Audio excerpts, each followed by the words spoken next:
You'll do this until it becomes clear of any debris, and then you'll repeat with the second blade.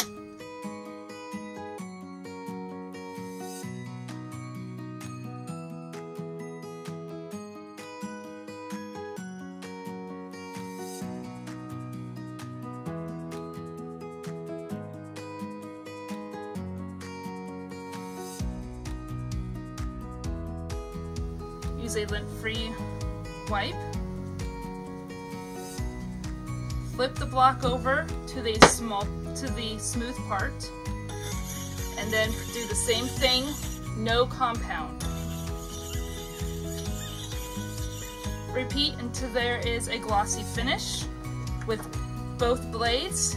Put it together and you're done.